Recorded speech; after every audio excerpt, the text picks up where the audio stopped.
जाधवांची कन्या भोसल्यांची सून, जाधवांची कन्या भोसल्यांची सून, शुभांची माता भाग्य कोणत्याचं, शुभांची माता भाग्य कोणत्याचं. हिंदवी स्वराज्याचा पताका अभिमानाने डोलतोय, हिंदवी स्वराज्याचा पताका अभिमानाने डोलतोय.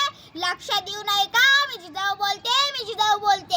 आमचा जन्म पौष पौर्णिमा शके 1519 मध्ये म्हाळसा राणी आणि लखोजी राजे यांच्या घरी जन्माला आले. तेव्हा दारादारात रांगोळ्या करण्यात आल्या, तोरण लावली गेली, हत्तीवरून साखर वाटण्यात आली. आमचं नाव जिजा असं ठेवण्यात आलं, आमचं नाव जिजा असं ठेवण्यात आलं. जिजा म्हणजे काय? जिजा म्हणजे जय आणि विजय, जिजा म्हणजे जय आणि विजय. आजूबाजूला सरदारांची वर्दळ, युद्धाचे डावपे, सल्ला मसलत, रयतेची गारहाणी, न्यायनिवाडे नित्याचेच हे असं होतं आमचं बालपण. युद्ध कला तर आम्ही शिकलोच. पहाटे पहाटे जेव्हा रपेट करायला, घोड्यावरून रपेट करायला जायचो तेव्हा गावकुसातल्या बायका कौतुक करायच्या आणि का नाकही मोडायच्या. काही म्हणायच्या या पोरींचं कसं होईल, पण आम्ही निश्चय केलेला स्वतःसोबत इतरांचं रक्षण करता आलं पाहिजे. शहाजीराजे आणि आमचं लग्न झालं. आमच्या मनात स्वातंत्र्याची पहाट होऊ लागली. आमच्या पोटात अंकुर वाढू लागला होता. आम्हाला मेवा मिठाई किंवा सुगंधी सरबतही नको होती. आमचे डोहाळेच वेगळे होते.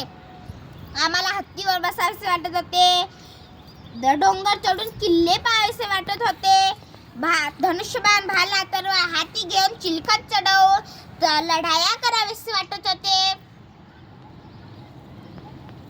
मातीच्या कुशीतून स्वराज्य घडविणारी आई आज तुमच्याशी बोलते. मी केवळ एका राजाची आई नव्हे, मी एका विचारांची जननी आहे. मी तलवारीला धार देणार नाही, मी माणसाच्या मनाला धार देणारी आई आहे. मी माझ्या लेकराला झुजवताना अंगाई गीत गात नव्हते, मी माझ्या लेकराला स्वराज्याचे स्वप्न ऐकवत होते. शुभा तू राजा असशील असे मी नाही म्हणाले, शुभा तू जनतेचा राजा असशील असे मी त्याच्या रक्तात रुजवले. शुभा लहानपणापासूनच युद्धकलेत पारंगत झाले होते. त्यांना आम्ही शिकवले कोणत्याही जाती धर्माचा द्वेष करायचा नाही आणि कुठल्याही जाती धर्माचा आहारीही जायचं नाही.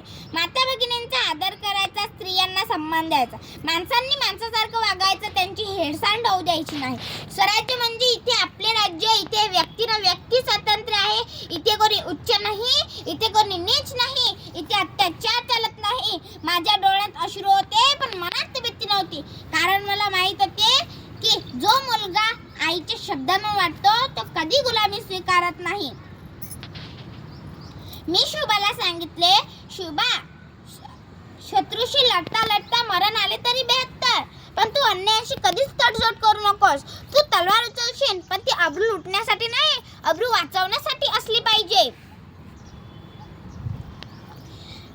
अफजल खानाच्या भेटीप्रसंगी तुम्ही कमी आलात तर भीती बाळगू नका. मी तुमच्या पाठीमागे बाळ शंभूचा छत्रपती बनवून स्वराज्याची निर्मिती करीन.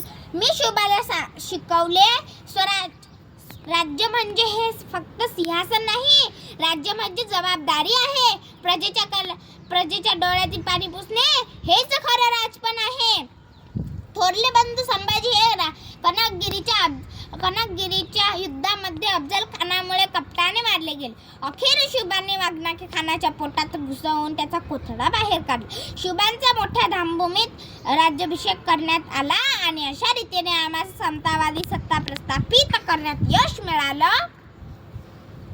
आज मला अभिमान आहे, कारण माझ्या शुभाने केवळ किल्ले जिंकले नाहीत, माझ्या शुभाने माणसांची मनं जिंकली. त्या धर्म, जात, भाषा यांच्या भिंती तोडल्या आणि स्वराज्याची मजबूत पायाभरणी केली. यापुढे आमचा कार्यकाळ संपत आल्याची आम्हाला जाणीव होऊ लागली. आमचं शरीर थकत चाललं होतं. आम्ही हळूहळू क्षीण होत होतो. शुभाला स्वराज्याची सगळी सूत्र हातात देऊन आम्ही निर्धास्त झालो होतो. त्याचं यश, त्याची कीर्ती, शुभाचा जय जयकार पाहताना आम्ही समाधानी होतो. स्वराज्याच्या लाडक्या राजास पाहता आम्ही आमचे कायमचेच डोळे मिटून घेतले. पण ऐका, मी फक्त इतिहास नाही, मी आजही जिवंत आहे. आजच्या प्रत्येक आई जी मुलाला संस्कार देते, आजच्या प्रत्येक शिक्षक जो विद्यार्थ्याला दिशा देतो आणि आजच्या प्रत्येक तरुणात जो अन्यायाविरुद्ध उभा राहतो, तिथे मी जिजाऊ आहे. आज मी तुम्हाला विचारते, तुमच्या मनातला शुभा जागा आहे का? तुम्ही अन्याय पाहून गप्प